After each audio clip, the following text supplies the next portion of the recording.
Hello दोस्तों, board exam with Pankaj में आप सभी का स्वागत है। आज हम लोग 10th साइंस सोशल साइंस की टेस्ट का डिस्कशन करेंगे, जिसमें हम 40 क्वेश्चन को डिस्कस करेंगे। पहला क्वेश्चन है, कौन सा नदी बंगाल के शोक के रूप में जानी जाती है? तो बंगाल का शोक किसे कहा जाता है? दामोदर नदी। इसका आंसर क्या हुआ? दामोदर नदी। अगर पूछेगा कौन सा नदी बिहार का शोक कहा जाता है, तो ये कोसी नदी को कहा जाता है बिहार का शोक। बिहार का शोक, ध्यान रखिएगा। कहेगा भारत की सबसे लंबी नदी कौन सी है? गंगा है। भारत की सबसे लंबी नदी कौन सी है? भारत की सबसे लंबी पवित्र नदी गंगा है, लंबी नदी। और कहेगा विश्व की सबसे लंबी नदी है, तो नाम बता दीजिएगा। अगर आपको आता है कमेंट में उत्तर दीजिए।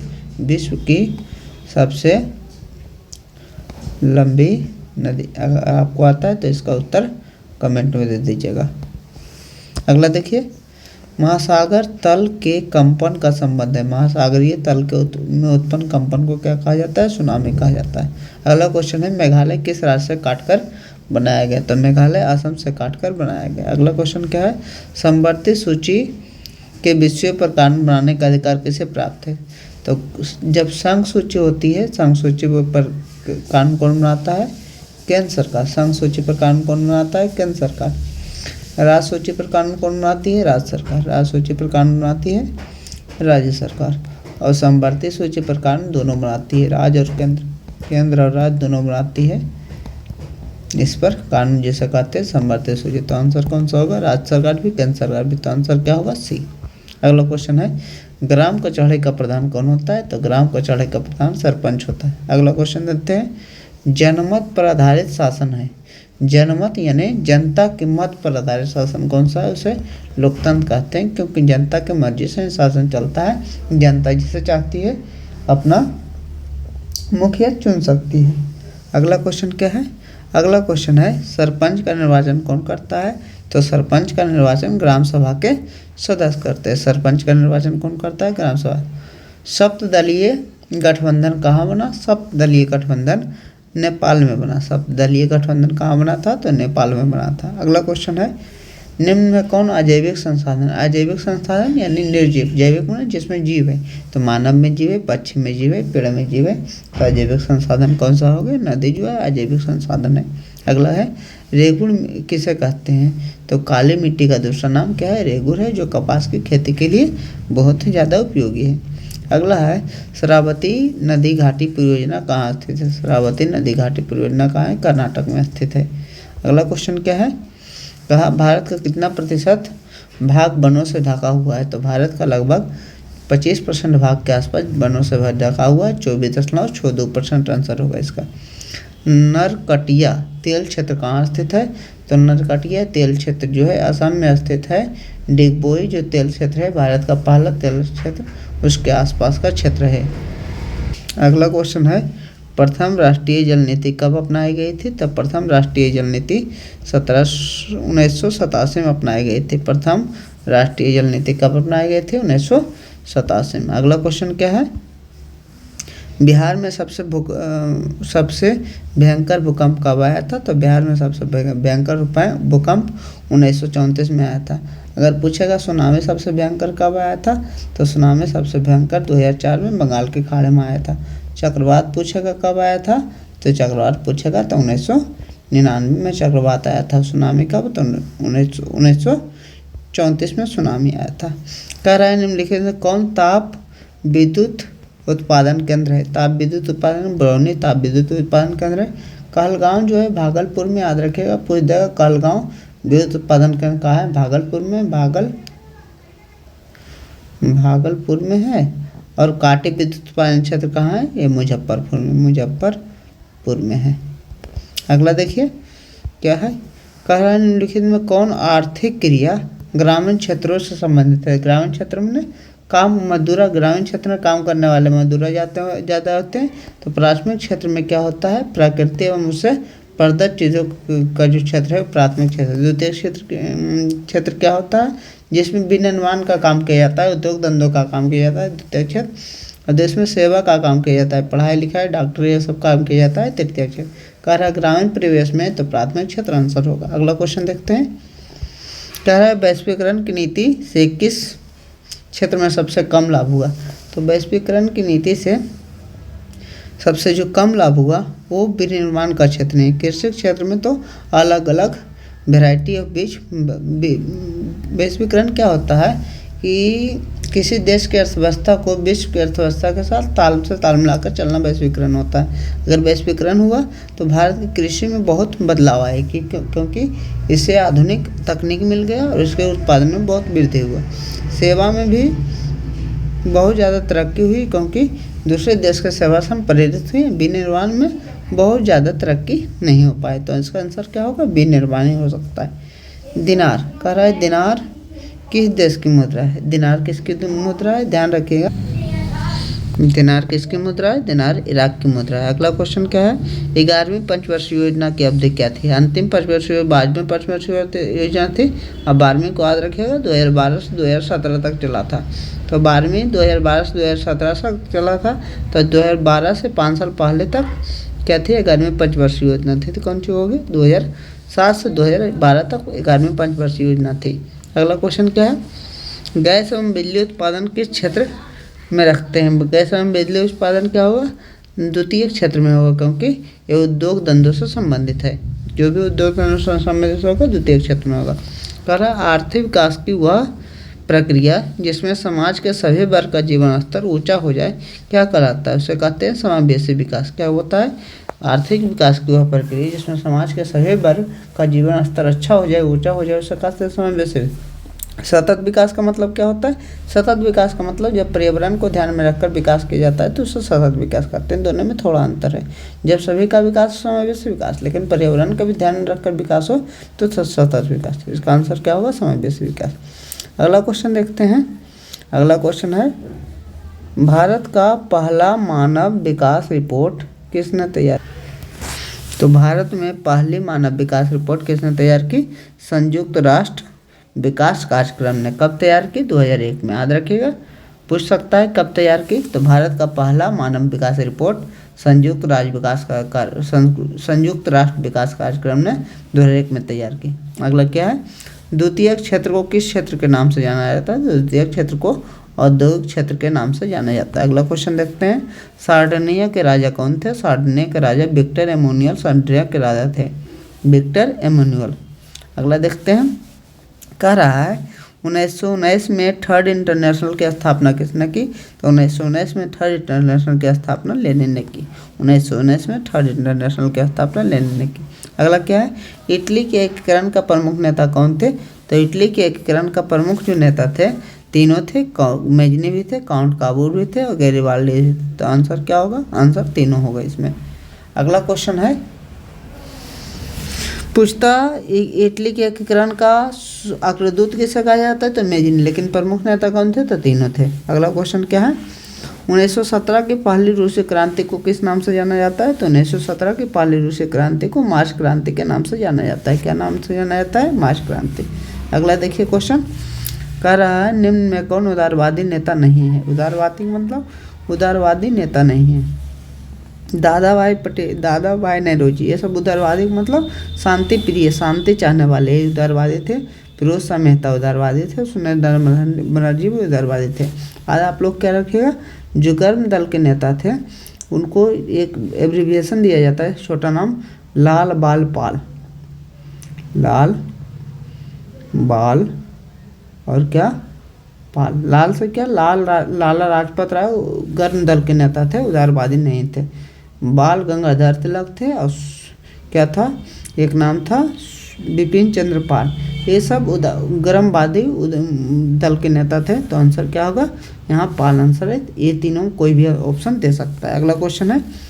कह रहा है निम्नलिखित में किसने पहली बार मुसलमानों के लिए अलग निर्वाचन का प्रस्ताव रखा? तो पहली बार मुसलमानों के लिए अलग निर्वाचन का प्रस्ताव जो रखा मार्लो मिंटो सुधार में रखा गया। कब आया? 1909 में। मार्लो मिंटो सुधार 1909 के सुधार को मार्लो मिंटो सुधार कहा गया। 1919 के सुधार को मोंटेस्क्यू चेम्सफोर्ड सुधार किया गया कहा गया। तो पहला सांप्रदायिक मतभेद उत्पन्न किया गया मुसलमानों के लिए अलग निर्वाचन देकर, वो मार्ले मिंटो सुधार 1909 में शुरू किया गया। अगला है, भारत का पहला कपड़ा मिल कहाँ स्थापित हुआ? भारत का पहला कपड़ा मिल मुंबई में स्थापित हुआ, मुंबई यानी महाराष्ट्र में। कॉर्न लॉ किस देश में पारित हुआ? कॉर्न का मतलब अनाज होता है, अनाज के लिए लॉ जो नियम है वो पारित हुआ ब्रिटेन में, क्योंकि ब्रिटेन के लोग चाहते थे कि ब्रिटेन के किसानों को संरक्षण प्रदान करें, क्यों? ताकि उनका अधिक दाम का अनाज भी सभी खरीदे। कोपरा क्या है? तो कोपरा उपभोक्ता संरक्षण अधिनियम से संबंधित एक नियम है। कोपरा क्या है? उपभोक्ता अधिनियम संबंधित एक नियम है। अगला क्वेश्चन देखते हैं, भूमि विकास बैंक को पहले किस नाम से जाना जाता है? तो भूमि विकास बैंक को पहले भूमि बंधक बैंक के नाम से जाना जाता है, भूमि बंधक बैंक। अगला है, भारत में रेलवे की शुरुआत किसके शासनकाल में हुई? तो भारत में रेलवे की शुरुआत डलहौजी के शासनकाल में हुई थी। कब हुई? 1954 के आसपास भारत में रेलवे 1953-54 में बिछा था। अगला है, लुईस लामा को फांसी कब हुई? तो लुईस लामा को फांसी 21 जून 1793 ईस्वी को हुई। लुईस लामा को फांसी कब हुई?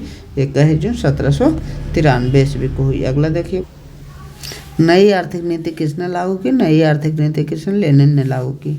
लेनिन रूस का था। लेनिन का उत्तराधिकारी कौन बना? लेनिन के बाद जो रूस का जो शासक बना वो कौन था? स्टालिन था, स्टालिन। अगला क्वेश्चन है, पोट्सडम की घोषणा के बाद किसने आत्मसमर्पण किया? तो पोट्सडम की घोषणा के बाद जापान ने आत्मसमर्पण कर दिया। अंतिम 40 नंबर क्वेश्चन देखिए, स्वराज दल के प्रथम अध्यक्ष कौन थे? स्वराज दल के प्रथम अध्यक्ष चित्तरंजन दास थे। और स्वराज दल को किसने बनाया था? तो मोतीलाल नेहरू और चित्तरंजन दास मिलकर बनाया था, लेकिन अध्यक्ष चित्तरंजन दास को ही बनाया गया था। कह रहा है, इंदिरा गांधी नहर किस राज्य में? इंदिरा गांधी नहर क्या है? राजस्थान राज्य में है, राजस्थान में है। उसके बाद जो है क्वेश्चन देखिए, क्वेश्चन क्या है, रोहिल्ला राष्ट्रीय उद्यान कहाँ है? तो रोहिल्ला राष्ट्रीय उद्यान नाम का भारत में भी राष्ट्रीय उद्यान देखा नहीं रहा है। लगता है क्वेश्चन है ईरा टाइप का, गलती टाइप का आ गया है। अगर किन्हीं को पता है तो जरूर बताइएगा। अगला है, भारत में किस खनिज का उत्पादन में विश्व में अग्रणी है? भारत किस खनिज के उत्पादन विश्व में सबसे पहला स्थान प्राप्त किया है? तो अभ्रक के उत्पादन में विश्व का पहला स्थान प्राप्त किया है। एल्युमिनियम बनाने के लिए किस खनिज की आवश्यकता पड़ती है? एल्युमिनियम का एस जो है बॉक्साइट है, तो एल्युमिनियम बनाने के लिए बॉक्साइट की आवश्यकता होगी। दामोदर नदी घाटी नहीं, 44 तक के क्वेश्चन है आज के टेस्ट में। तो ऑब्जेक्टिव तो हो गया, सब्जेक्टिव भी एक बार डिस्कस कर देते हैं। अंतिम वाला कुछ क्वेश्चन सब्जेक्टिव आपदा से क्वेश्चन देखिए, क्या क्वेश्चन सब्जेक्टिव का है।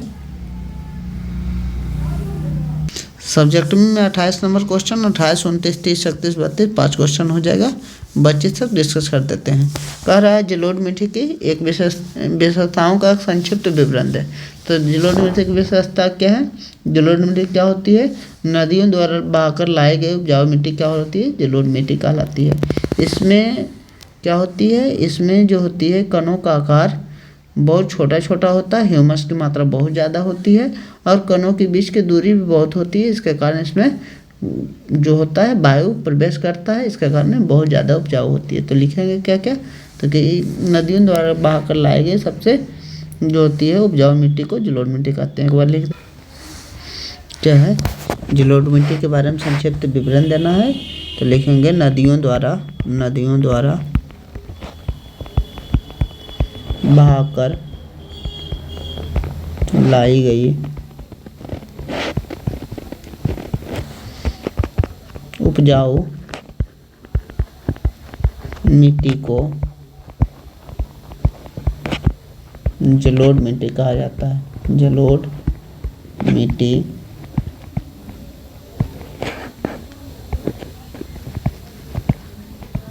कहा जाता है।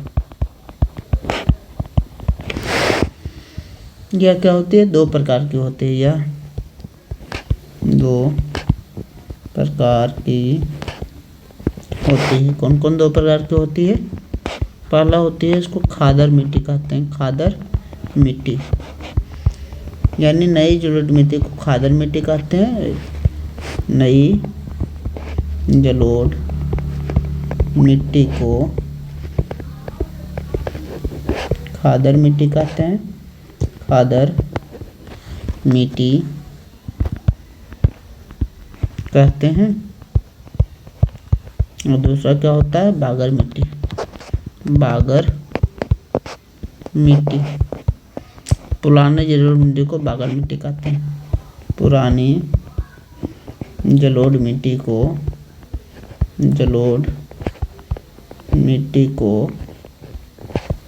बागर मिट्टी कहते हैं। बागर मिट्टी कहते हैं। जलोढ़ मिट्टी में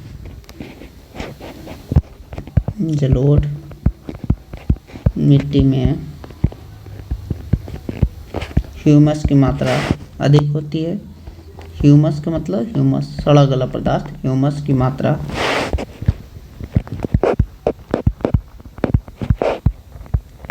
अधिक होती है एवं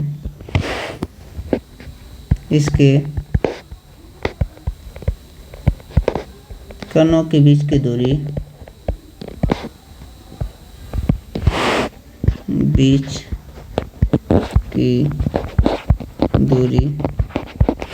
अधिक होती है। और कण के बीच की दूरी अधिक होगी, ह्यूमस अधिक होगी, इसी कारण यह मिट्टी बहुत ज़्यादा ऊंचा होती है। यही कारण है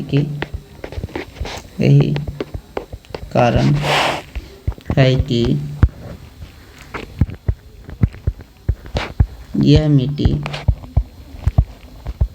बहुत उपजाऊ होती है।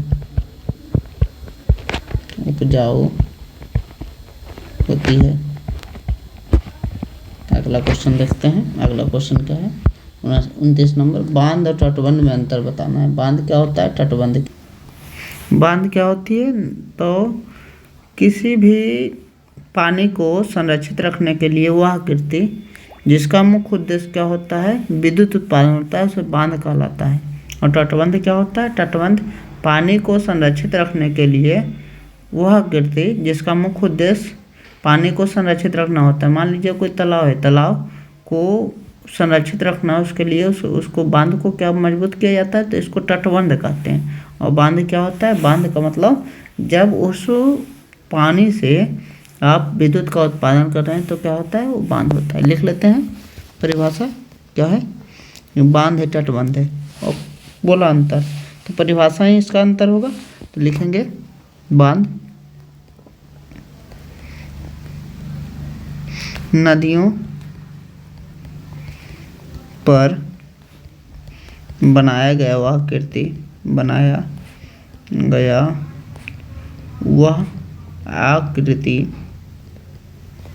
नदियों पर बनाया गया वह आकृति जिसका मुख्य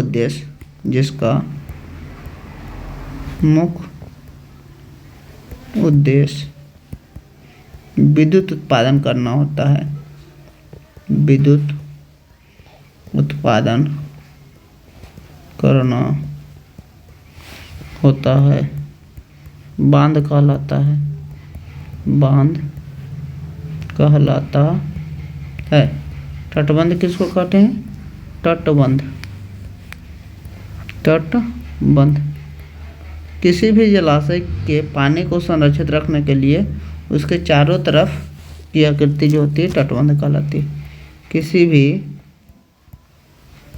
जलाशय के पानी को संरक्षित रखने के लिए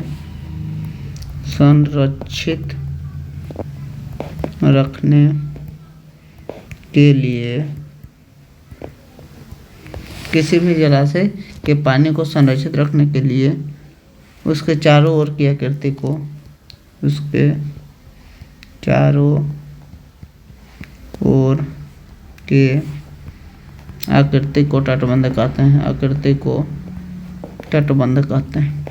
तटबंध कहते हैं। यानी बांध बड़ा होता है, तटबंध क्या होता है? छोटा। तटबंध का मतलब अब समझ लीजिए क्या होता है, किसी भी पोखर है तो उसके चारों बगल बाउंड्री जो होता है उसको क्या कहते हैं, तटबंध कहते हैं। 23 नंबर क्वेश्चन देखते हैं। 23 नंबर क्या है, इसमें क्या है, कह रहा है भूकंप के प्रभाव को कम करने का 2 उपाय बताएं। तो लिख देंगे भूकंप के प्रभाव को कम करने का 2 उपाय निम्न है। पहला उपाय क्या है, किसी खुले मैदान में भाग जाना चाहिए। दूसरा उपाय क्या हो सकता है, यदि किसी भवन में है तो किसी बेंच या टेबल के नीचे अपना सर को छुपा लेना चाहिए। तो दोनों उपाय आप लिख लेंगे, जैसे नहीं लिखते हैं। ये बहुत ही आसान क्वेश्चन है।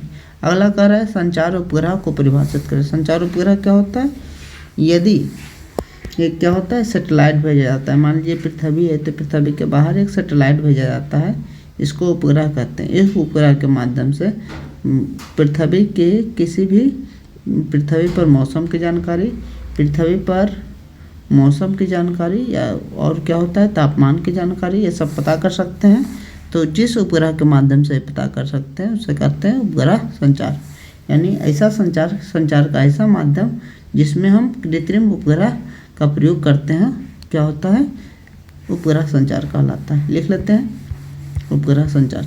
ये है 29 नंबर, नहीं 31 नंबर, उपग्रह संचार। उपग्रह संचार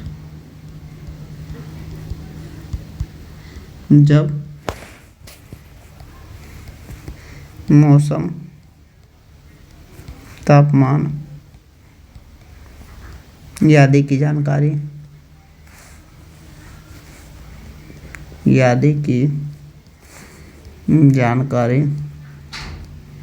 कृत्रिम पृथ्वी के चारों ओर घूम रहे, चारों ओर चक्कर लगा रहे कृत्रिम उपग्रह की मदद से करते हैं। कृत्रिम उपग्रह की मदद से करते हैं।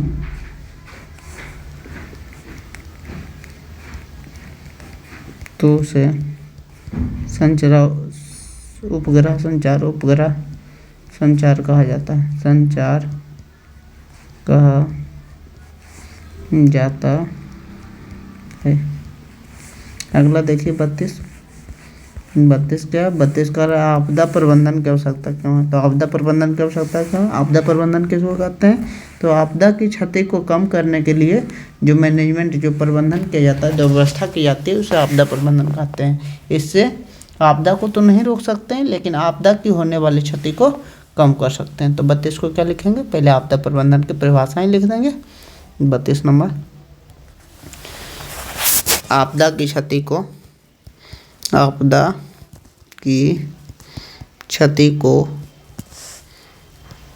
कम करने की व्यवस्था को आपदा प्रबंधन कहते हैं। आपदा प्रबंधन कहते हैं।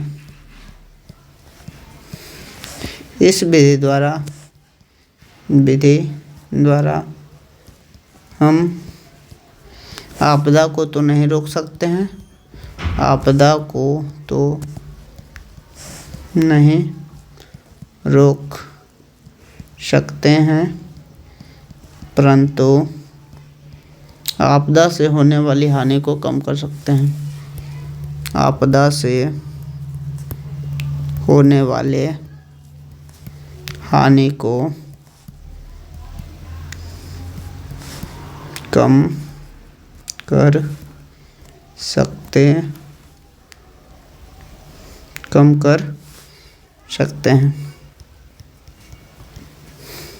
Thank you. वीडियो ख़त्म हुआ। अगर वीडियो अच्छा लगा तो वीडियो को लाइक से सब्सक्राइब करें। Thank you so much for watching this video. अगला भी जो 50 क्वेश्चन बचा हुआ है उसका डिस्कशन है, इसके कुछ सब्जेक्टिव का डिस्कशन अगले वीडियो में करेंगे। Thank you so much for watching this video. Thank you.